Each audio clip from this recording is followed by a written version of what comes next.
welcome back to another episode of All Things Ghostly. So, today we are doing another episode of Reddit ghost stories because it's my fave. Obviously, I would love for these to be your guys' stories. And again, you can always submit your own personal paranormal experiences or just anything spooky in general that you've experienced to the email in the description of wherever you're watching and listening. But these are my favorite because they're personal encounters. They're not like, mainstream articles. They're just people typing their personal experiences, and I love that. So we have 5 to get through today. I think we'll get through all of them. We shall see. But yeah, I don't think I have anything to tell you guys up front, so we're just gonna jump right in onto the first one. Now, I will always tell you guys the username of whoever submitted the article or posted it, I guess you would say, but I'm not going to link just because that's a lot of links. So yeah, always gonna give credit to the user though. So this first one is called Baffling Experience When I Was 5 to 6 years old, and it is by user August_Osmanthus, I think. I don't know what that is, but sure. So it says, when I was like 5 to 6 years old, my grandparents always picked me up from school and brought me back to their apartment due to my parents' work schedule. My mom would come pick me up from their apartment after work. The whole experience began with a nightmare. It could have been my first nightmare in my life, as I am always able to control my dreams, and that was the first time I couldn't, and it was scary. Control your dreams as in sleep. What is it called? What is that called? Shoot, this is gonna bother me so bad. It's not sleep paralysis. It's when you can go into your dream and control it. So if that's your normal, that's crazy. I've always heard it's very scary to have sleeping disorders. Obviously, sleep paralysis being a very scary one as well, but the most scary, I would say. But anyway, in that nightmare, I was lying on an old bed in a very dim room with weird green light. Someone that looked like my grandma, but didn't feel like her, approached the bed and sat next to me. I couldn't move at all. Then the grandma said, "I can't sleep tonight because the pillows are poisoned." And then I woke up, uncomfortable and sweating. Yeah, that's a little weird. The next day, my grandparents picked me up from school as usual. I was usually closer with grandma because of the nightmare. But because of the nightmare, I chose to play with my grandpa in the living room. You just shunned your grandma because of this dream. Grandma watched us play for a while, and then she went into work in the kitchen.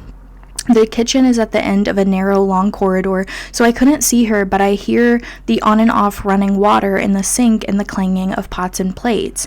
After a while, Grandpa said he had to use the bathroom, which is next to the kitchen in the corridor. I don't know, although Grandma wasn't in the living room anymore, I was still afraid to be left there alone.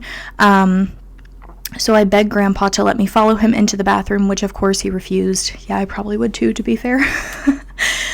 Still, I followed him to the bathroom and tried to block him from closing the door by pushing against the door, and one of my feet was on the wall of the other side of the corridor for support. So my whole body was literally blocking the kitchen entrance, and I could see Grandma washing something in the sink in the corner of my eye.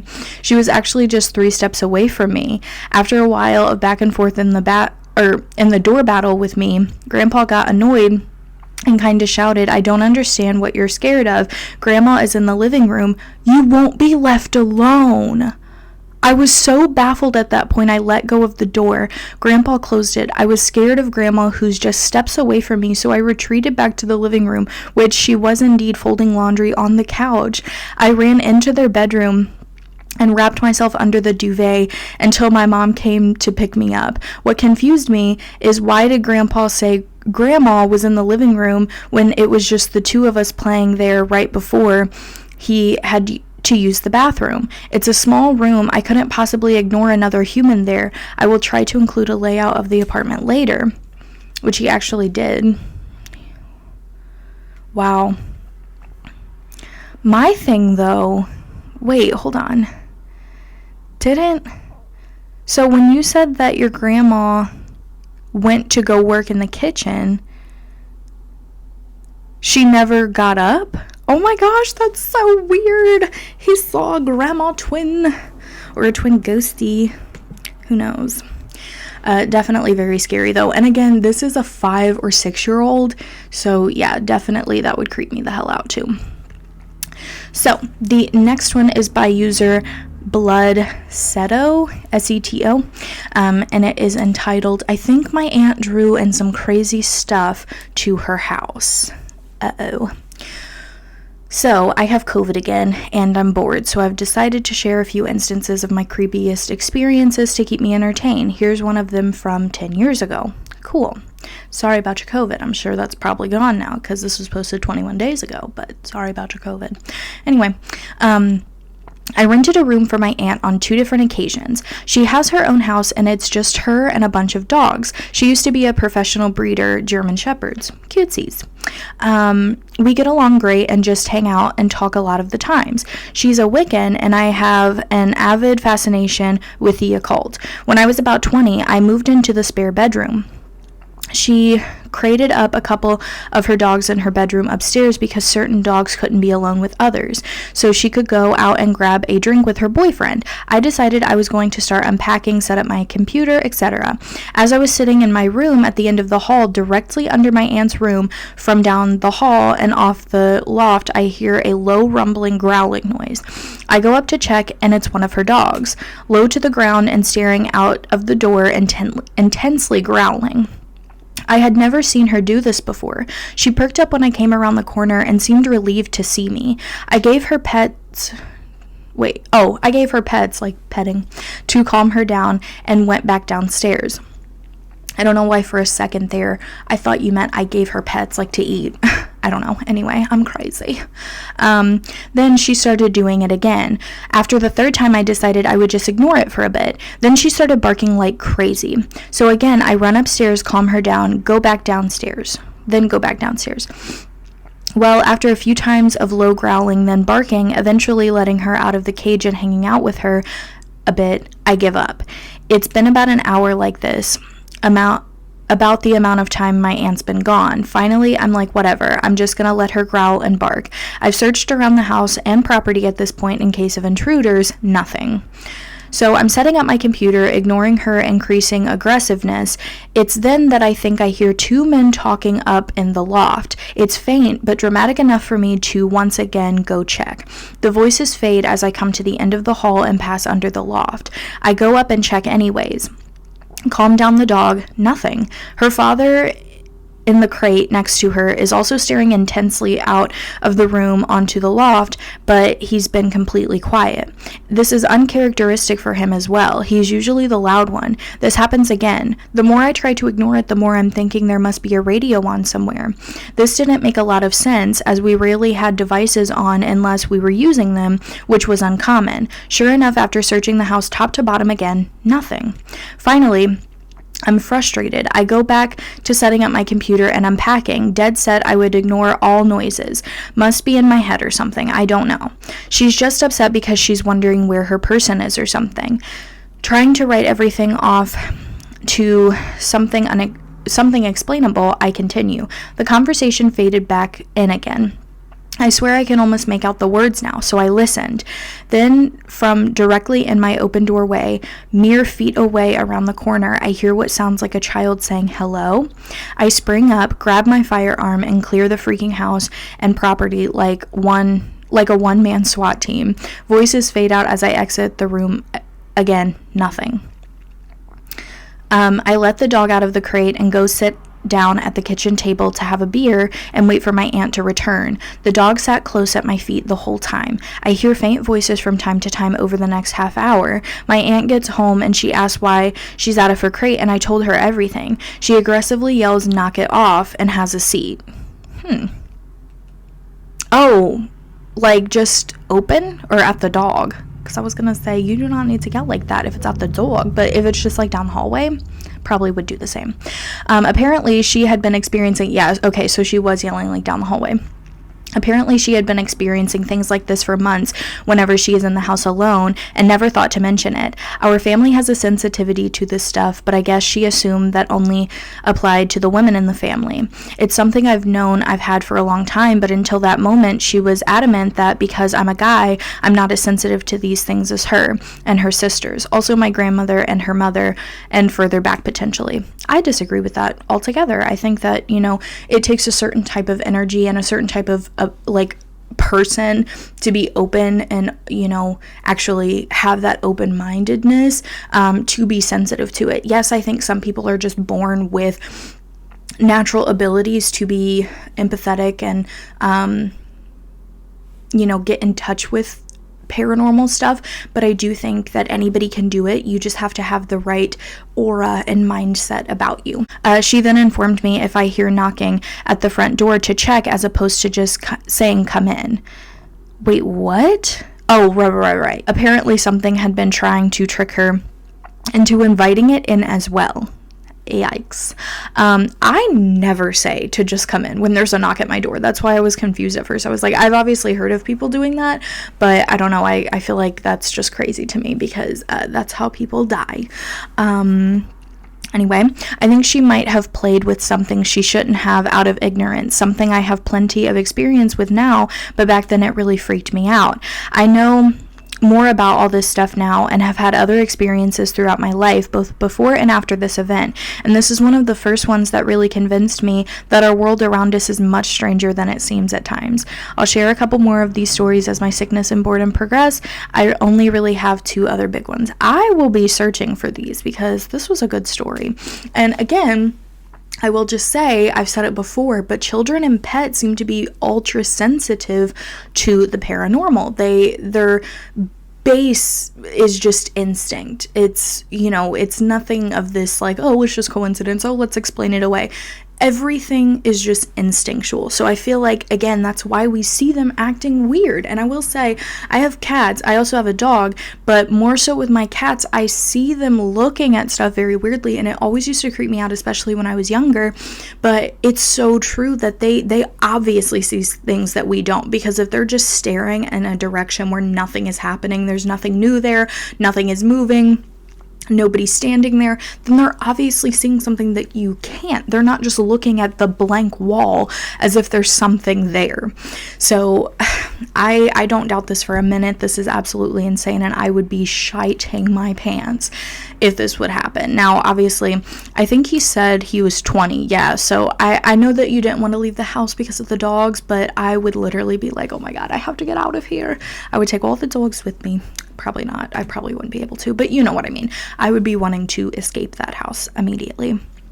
Especially hearing a conversation. They said that they heard 2 men talking and then a little child say hello. So I'm very curious to see if they heard something, because the 2 men, they said, were talking and they could almost make out words. So I'm curious to know if they actually were able to hear words from them as well, because what were they talking about? Oh my God. Okay, so this next one is by user Reddit_O'Reilly_2005, and it's called The Lady in the Bathroom. Interesting. Love the title. First, let me start by saying I'm the youngest of 5. To tell you my story, we must travel back some 30 years. Wow, that's a long time ago. I'll begin by telling you from a young age I've always seen things I could never explain. From the things... That's a kid again. A kid. I'm telling you, kids and pets, they just go off of instinct. From the things you catch out of the corner of your eyes to shadows to even shadow figures looking at me from around corners. Oh, creepy. Strangely, I don't ever remember being afraid, I guess because I never felt any harm or danger. Peaceful, I would have to describe it because I felt watched over. Yeah, and I mean, again, things have energies to it. So if you don't feel a negative energy to whatever you see or hear or whatever, again, instinctually, you're not going to be afraid of it unless you're just kind of like nervous of the unknown type of afraid. But in terms of actually feeling in danger, we're able to read those energies if we hone in on it enough and, again, just go based off of our own instincts. I grew up in a small 3-bedroom apartment with my mother and 2 of my siblings, one of my brothers and one of my sisters. So being the youngest in the house, I wasn't allowed to sleep or even be in my siblings' bedroom. You're too young, I need my privacy, they would say, leaving me around 7 years old at the time to sleep in the living room. Oh my gosh, that's so sad. The furniture was arranged in a way to where the sofa was in line with the bathroom. This will be relevant in a second. Okay, I'll keep it in mind. One night, I remember that it was just me, my mother, and her friend, wink wink. What is that supposed to mean? Oh, it's not a friend. It's her bae. It's her bae. It was years ago, so I can't recall where my brother and sister were. Needless to say, they were not at home. So now it's bedtime, and there's just the 3 of us. My mother and her friend, ooh la la, are in her room, and me, well, I'm on the sofa. Between the sofa and the bathroom was a hallway that connected the bedrooms, where I used its light as a nightlight, so it was well lit. As I lie there starting to fall asleep, I begin to hear things. Then eventually I begin to hear a lady call out my name.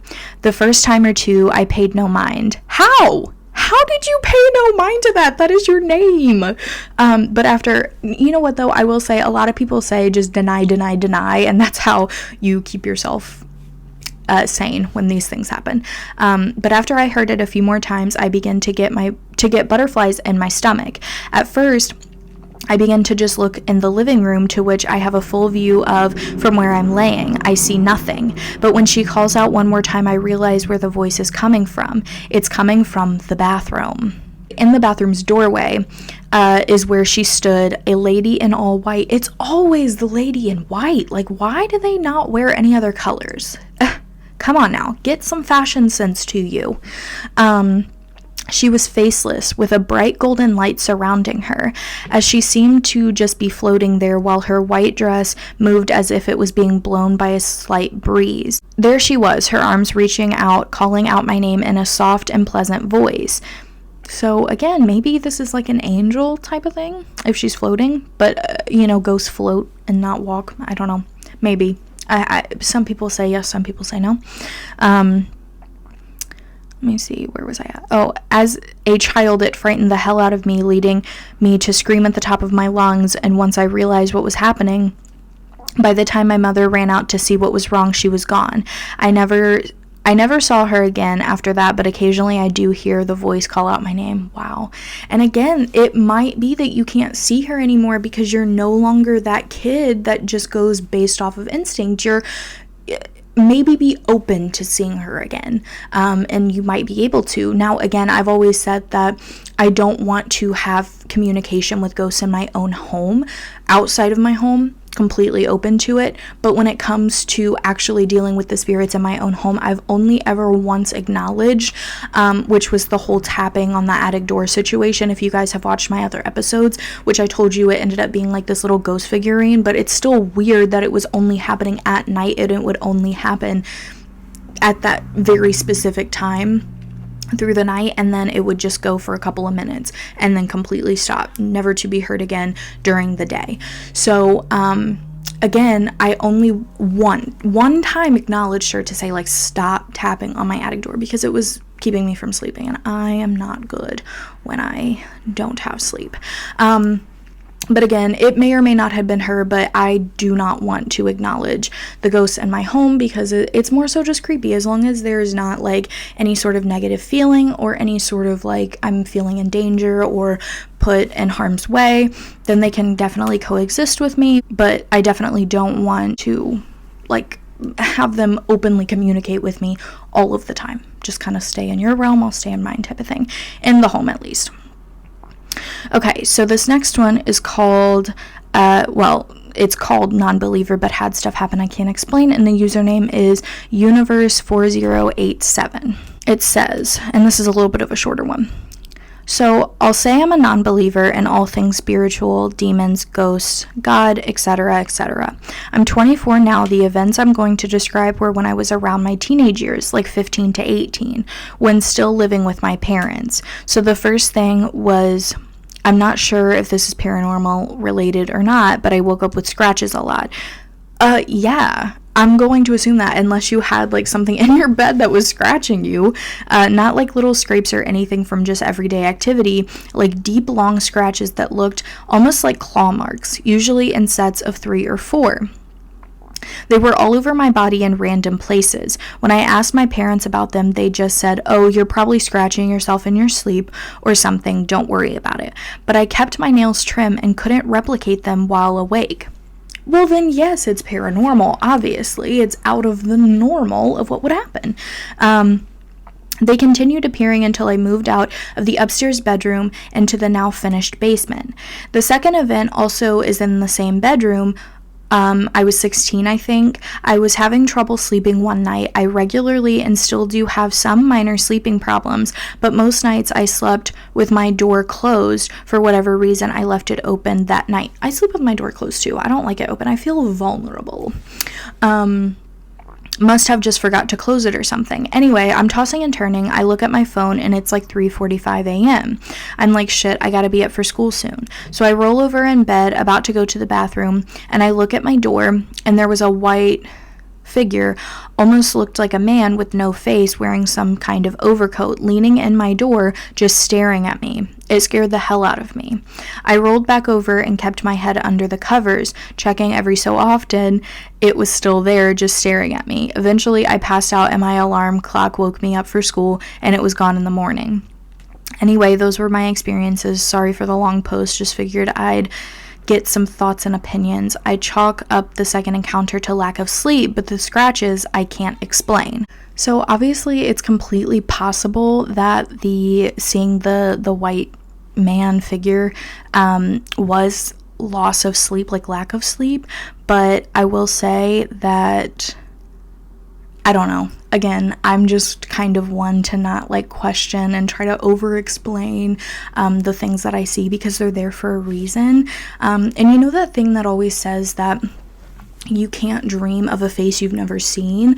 I feel like that's similar. Like seeing something straight in front of you, you've had to see it somewhere, or you're seeing it for the first time. You can't just make stuff up like that, according to what I've heard. Now, do I fully believe that? Maybe, maybe not. But I feel like, again, it's in this case, I would be more apt to believe my own eyes than just saying, oh, it's from lack of sleep. Because if you've never seen that figure before, then where is that image coming from in your head? So yeah, I would have definitely pooed me pants as well.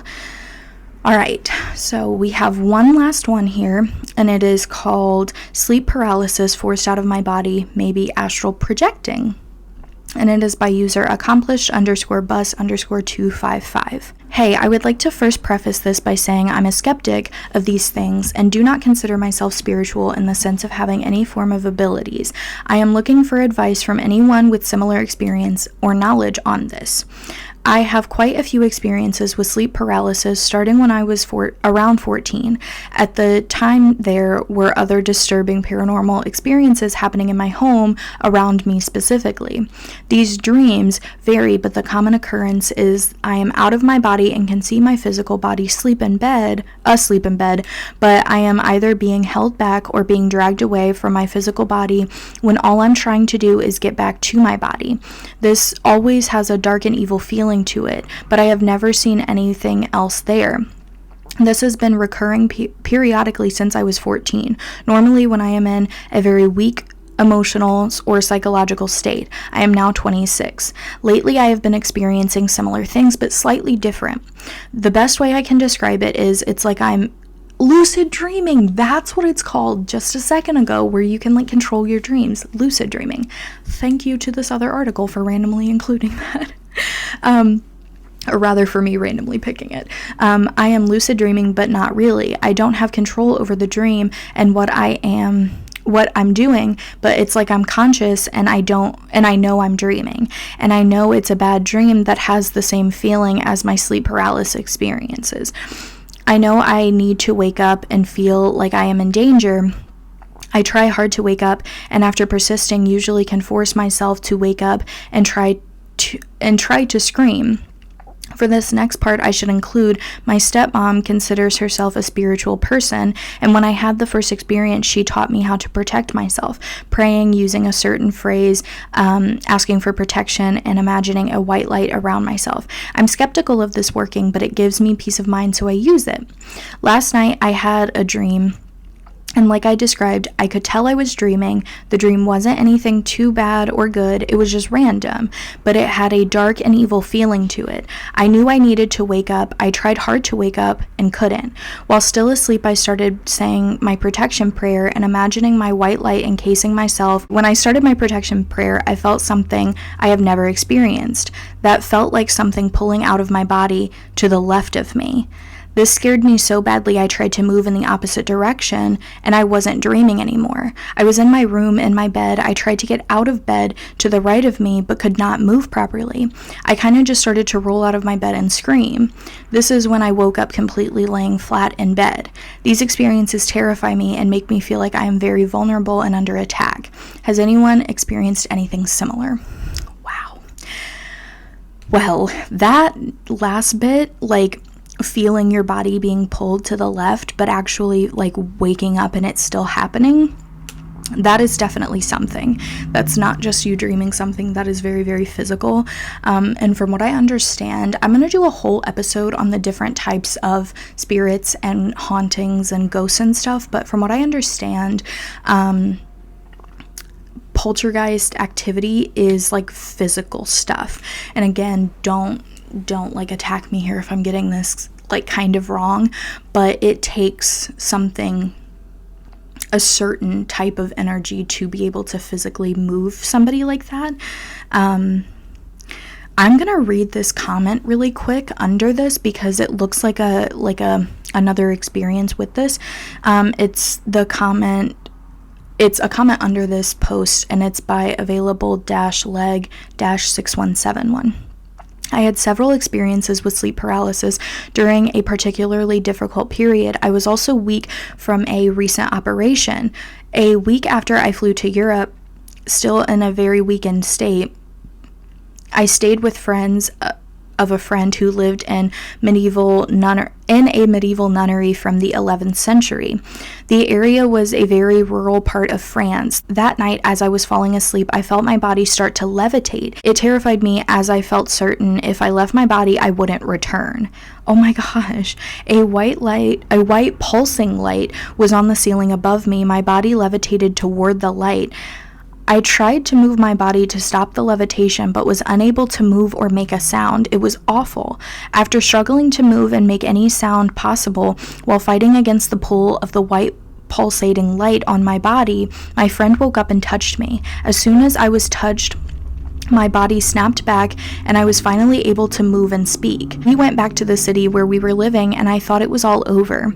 Every night for a few weeks I tried to stay awake because every time I would start to fall asleep, the levitating would begin again. I finally got help through a couple who had some kind of psychic abilities. They were able to stop everything. There was more funky paranormal things that had occurred, but it's too detailed to go into now. If I were you, I'd start by finding someone with legitimate psychic abilities. I would agree, but it's so hard to tell when people are actually legitimate versus just kind of doing it and guessing. But I will say, just focus on the energy, really, really try to hone into that, that reading of energy that we are capable of doing. You just have to try really hard. I think they may be able to actually help you and stop this stuff from happening to you. They have to genuinely have psychic gifts. I would look online if you don't know where to find someone. I'm not in contact with the people who helped me and don't even know their names. Since I met them in the first week of arriving in France, I spoke no French and wasn't cognizant enough to remember their names. I wish I could help you. I send you my strongest wishes for you to find help and end your disturbing experiences. And then they said, thank you. I wouldn't even know where to start looking. This is the original writer of the story, or who to look for. There are so many fakes online and it's expensive to waste money on for no outcome. Do you know what kind of process was taken or did anything, or if they did anything to you or around you to make it stop? But what they did was, strangely enough, my phone, they could feel what was causing my body to levitate. or by phone. They could tell what was causing my body to levitate. In my case, it was a spirit, a ghost that attached to me while I was visiting the friend's house who lived in the medieval nunnery. What's more strange is that it happened on Halloween. The nunnery was in a tiny village, very tiny. During my stay there, we all went to see the tavern and church that was across the village square from the nunnery. Both the tavern and the church were the original structures from the Middle Ages. It's my belief something has likely attached to you due to the place you're living being haunted. For some reason, it seems you have been chosen as the person to attach to our effect. I know there are lots of people who pretend to be psychic that advertise online. I would look for some kind of psychic association in your state, or at least in the US. You'll have to research anyone you find who lists themselves as psychic. There is research that has been done by various universities on psychic abilities or phenomena. Maybe you should start there. If a person was researched by a university, you may find research papers online with the names of the people online. If this gets you nowhere, contact a university that has done this type of research and see if they can recommend someone or tell you where to look to find someone. This is so cool. Like, first of all, this other person's story, available _6171, crazy. Like, in a medieval nunnery? You stay there? That's crazy. But also, I think it's so cool that, like, a platform and multiple platforms exist, but I'm just saying, like, obviously the one I'm reading, but whether that be TikTok or Instagram or Reddit or wherever, there's people out there that can just post their stories now, and, like, we can give each other advice on our little hauntings. I think that's adorable. But yeah, definitely really, really crazy, and I'm super excited to do that episode about all different types of spirits and hauntings, because I'm almost positive that for something to physically be done, it has to be a poltergeist, but again, I could totally be wrong on that. So anyway, I hope you guys enjoyed these ghost stories. Let me know your favorite one, as always, down below in the comments if you're on YouTube, or if you want to shoot me a message through Instagram or TikTok, you can always comment or message me on those platforms. TikTok is All Things Ghostly Podcast, and Instagram is All Things Ghostly. Make sure to send in your own stories as well. The email is allthingsghostlybusiness@gmail.com. And yes, I will see you guys in my next video. Thank you for listening or watching. I appreciate you guys. And yes, as I said, I will see you in my next episode. Goodbye.